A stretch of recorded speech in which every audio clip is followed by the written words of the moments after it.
Até a década de 1750, falar o português não era o suficiente para se comunicar no Brasil. Ainda predominava o que eles chamavam de língua geral, baseada especificamente no tupi. E ela foi ganhando forma, ao longo do tempo foi se modificando até chegar num ponto em que toda a população falava a língua geral, que era o Guarani e o português. Mas, então, Guarani, a língua proibida. Você quer saber por que o Guarani foi proibido no Brasil? O nosso tema será isso hoje aqui. Não será uma aula da forma que vocês sempre esperam, mas também uma aula de cultura, por que o Guarani foi proibido e quem foi que proibiu o Guarani. Então, se você ainda não é inscrito nesse canal, peço que você se inscreva, deixe seus likes, seus comentários e vamos ver com a ajuda de alguns tópicos que eu tenho pesquisado e vou colocar os créditos no final do vídeo de quem colocou esses tópicos para a gente conhecer um pouco da história e da cultura. Vamos lá comigo? Hoje nós vamos ver em alguns tópicos a proibição da língua Guarani, ou seja, Guarani a língua proibida. Eu vou recorrer aqui ao meu computador, algumas pesquisas que eu fiz. Castigos nas escolas faziam parte da campanha de disseminação do idioma português no período colonial. Quer dizer então que eles castigavam quem não aprendia a falar o português porque eles queriam banir o Guarani, né? E o responsável total disso foi uma pessoa, por nome Marquês de Pombal. Vou deixar a foto aqui passando dele. Marquês de Pombal foi quem levantou essa campanha da aniquilação da língua Guarani. Então aqui eu vou ler a matéria sobre ele. A proibição do tupi e o fortalecimento da língua portuguesa, Marquês de Pombal, é o título dessa enquete aqui, ou seja, desse tópico. E aqui fala que Sebastião José de Carvalho e Melo, era o nome dele, Sebastião José de Carvalho e Melo, conhecido como Marquês de Pombal. Ele nasceu em 1699 e faleceu em 1782. Foi um nobre e estadista português, responsável pela expulsão da Companhia de Jesus, da então colônia, e pelo consequente fechamento dos colégios, instituindo as aulas régias. Seu intuito era fazer com que a escola servisse aos interesses do Estado e não mais os da Igreja. Então, o que ele quis dizer aqui? Ele proibiu o ensino do tupi e oficializou a língua portuguesa como única língua do Brasil. Então, ele proibiu o ensino do tupi. Era ensinado o tupi, inclusive tem tópico aqui que fala que em São Paulo, na Amazônia, em vários estados da colônia, em várias províncias da colônia, eram falado amplamente o tupi-guarani, né? O Guarani nosso hoje, que é o Avanien, era falado em todas essas províncias, esses estados da época da colônia. Então esse Marquês ele proibiu com medo de que fosse fortalecido um motim praticamente, e ele também não queria mais depender da igreja, ele queria que dependesse do Estado. E aqui fala ainda, Sebastião José de Carvalho e Melo, o Marquês de Pombal, foi o primeiro ministro de Portugal de 1750 a 1777. O Marquês de Pombal expulsou os jesuítas das colônias, inclusive do Brasil, em 1759. Ele expulsou os jesuítas. Os jesuítas eram quem ensinavam, quem doutrinavam, quem assim ensinavam a religião católica, né, para os índios, né, doutrinavam eles, e também foram grandes responsáveis das traduções, né, ou seja, dos estudos do Guarani, de trazer eles para os livros, para traduzir a forma que eles falavam e dar a escrita ao Guarani.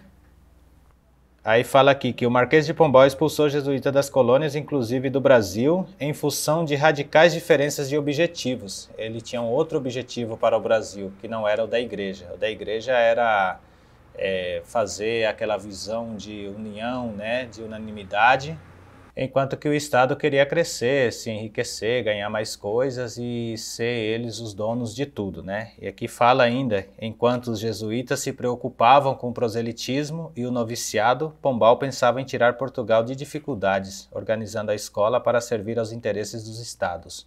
Então, ele proibiu essa língua por conta de toda essa coisa que Portugal passava. Portugal estava em dificuldade.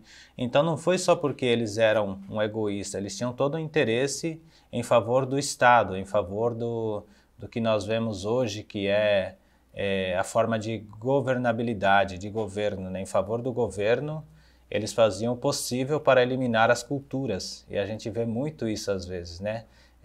Um governo, uma forma de governo que é muitas vezes calar a cultura, né? Fazer esquecer. No Paraguai também aconteceu isso na época da ditadura, proibiam o Guarani, né? Então isso é muito ruim.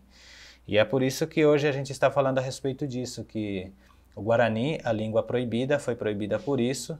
Só que o Guarani é muito amplo. Tem uma parte aqui que eu peguei que fala assim, são mais de 280 mil pessoas unidas por uma língua e cultura comuns, distribuídas em 1.416 comunidades, aldeias, bairros urbanos ou núcleos familiares, desde o litoral do Atlântico até a região pré-andina.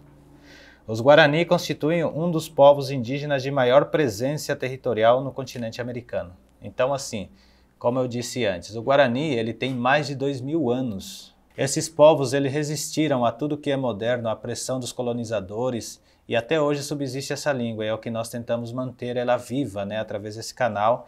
Então, por isso eu peço, se você estuda, se você conhece um pouco da história, de alguma outra forma puder contribuir com o nosso canal, pode mandar mensagem, pode mandar nos comentários alguns links para a gente ter mais conhecimento e falar mais a respeito disso também. Não somente aprender, mas a gente tem que ter a cultura, o conhecimento, por que aprender e por que manter esse legado. Porque aqui, a região do Brasil, é o maior contingente como que eu posso dizer para vocês, da etnia Guarani. E eles são os únicos que permaneceram e predominaram até hoje. Eles migravam tudo, mas sempre ficavam um povo, mas nunca deixaram a sua cultura. E hoje querem matar as culturas, querem matar a cultura Guarani. E a gente não pode deixar, tem que lutar por isso. Por isso, o intuito desse canal é, além de tentar manter essa cultura, levar conhecimento para mais pessoas que muitas vezes são ignorantes no assunto, né? Mas quem fala Guarani? Guarani é a nossa história, é a nossa língua, né? Fomos invadidos pelos colonizadores e nós podemos dizer isso porque somos desta terra, né? Esta terra é a nossa pátria, que eles chamavam Nhaneretã, quer dizer nosso país, nossa terra. Embora estejam várias aldeias na Argentina, na Bolívia, no Paraguai e no Brasil, que são o contingente dos Avá-Guarani, eles formam uma nação muito grande, um elo muito grande. E no Paraguai nós temos a língua oficial, é oficializada essa língua. Na Argentina também ensinam a segunda língua, mas não é oficial. E acredito que na Bolívia também, no Brasil também deve ensinar, né? E aqui também nós ensinamos no canal a língua Guarani. Então, para mim, é sempre um orgulho estar falando dessa história, né? Desse momento que a língua viveu, né? Principalmente aqui no Brasil, apesar de ela ser proibida, né? Os Avá ainda foram assim muito corajosos, muito valentes e manteram. Ainda a gente vê falar nas aldeias, né? Ainda predominam, só que um pouco. E por isso nós devemos aprender e tentar suscitar, dar a eles a cultura deles, né? Que é também a nossa cultura e que vem dos nossos ancestrais. Eles são os nossos ancestrais, né? Essa terra já era habitada antes de ser invadida pelos nobres descobridores, né? Como dizem, mas na verdade a América já era povoada, ela não foi descoberta, ela foi na verdade invadida, né? O povo fala, descobriu, dando título a pessoas e tudo mais, com o extermínio de índios, de culturas, né? No Brasil eles exterminaram, aqui ainda fala assim, ó. Por tudo isso, na segunda metade do século XVIII, a coroa portuguesa criou uma série de leis para transformar os índios em súditos igual aos demais colonos. Quer dizer, na metade do século XVIII, a coroa portuguesa, ela criou uma série de leis, ela criou muita lei para transformar os índios em súditos, para colocarem ele como se fossem iguais aos portugueses, tipo, tirando totalmente a cultura deles para servirem a esse rei, a esse reino. Com as mudanças, pretendiam-se eliminar as diferenças culturais características dos grupos indígenas, fazendo deles pessoas civilizadas, entre aspas, querendo dizer que iam civilizar eles, mas eles eram civilizados, eles tinham, né, os caciques tinham as formas deles de se comunicarem, de viverem, eles viviam em paz. Uma das histórias que eu li é que os guaranis, eles tinham-se os negócios deles, só que eram para um bem maior, né? A cultura deles, eles davam e recebiam, faziam trocas, eles não precisavam comprar terras para cultivar, como hoje se fazem, compram terras, grandes terras para fazer o cultivo. Não, eles entravam no local que dava, assim, para eles a agricultura, e eles lá eles se erradicavam ali e eles assim faziam, como que eu posso dizer para vocês, o plantio deles e viviam daquilo e sempre iam cultivando a terra e não destruindo, né? Então hoje a nossa floresta foi toda destruída, eles reflorestam com árvores exóticas, tipo como pinos, eucaliptos, essas coisas, mas não são da natura, não são da natureza, né? E aqui ainda segue, fala assim: essas leis pensadas inicialmente para a Amazônia, foi pensada inicialmente para a Amazônia, porque era o maior contingente, né? Foram sistematizadas em 1757 num texto chamado Diretório dos Índios, que acabou se estendendo posteriormente para o restante da colônia. O principal mentor desta política foi Sebastião José de Carvalho e Melo, conhecido mais tarde como Marquês de Pombal. Então ele foi o grande, né, que inventou tudo isso para acabar com a cultura guarani aqui no Brasil. E, na verdade, ele conseguiu acabar com a língua, né, deixando unicamente a língua portuguesa como a língua oficial do Brasil. Nós não temos outra língua oficial no Brasil, deve-se falar vários idiomas, mas a língua brasileira é o português, né, a língua oficial.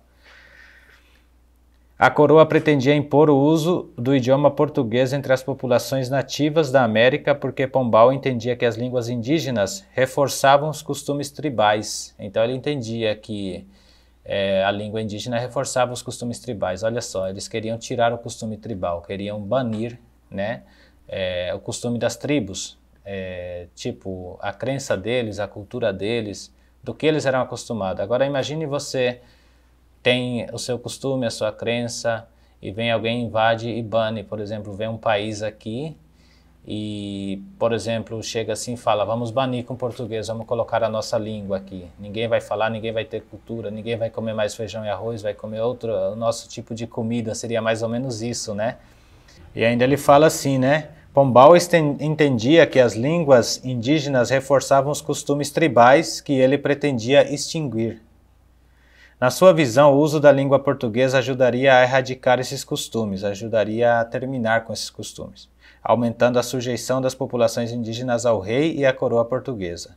Pombal entendia com razão que o idioma era uma importante arma para o controle político dos súditos. Então, é isso aqui que a gente leu desse tópico, né? Esse tópico foi escrito pela Elisa, eu vou colocar aqui o nome dela completo. E é isso, pessoal, a gente entendeu um pouquinho mais a respeito por que essa língua foi terminada, por que ela foi banida do Brasil, né? Ela foi banida da linguagem brasileira. Tem uma parte aqui que fala que ela era falada aqui, ó, em várias partes do Brasil, né? Ela não era apenas falada somente em alguns pontos, ela era em geral falada em todos os estados, ou seja, a província da colônia. Então eles baniram para que o rei pudesse ter o controle total e não tivesse nenhuma diferença, quer dizer, fosse um verdadeiro Portugal aqui e não a América do Sul, ou seja, Nhaneretá, né? Ou seja, Nhanderecorá, Tecorá, Nhanderecové, Nhanenhé, tudo isso foi tirado de nós. Mas estamos aqui para aprender essa cultura, ainda todos sofrendo toda essa pressão, ainda subsiste uma língua que tem mais de 2000 anos, né? É uma língua muito linda. Então eu estou feliz, estamos com mais de 5.000 inscritos no canal e hoje trouxe esse tópico muito interessante para a gente aprender a respeito. E eu espero que você tenha gostado desse tópico. Como disse, se tiver alguma sugestão, deixe nos comentários. E vamos fazendo mais e mais vídeos a respeito. Espero vocês no próximo vídeo.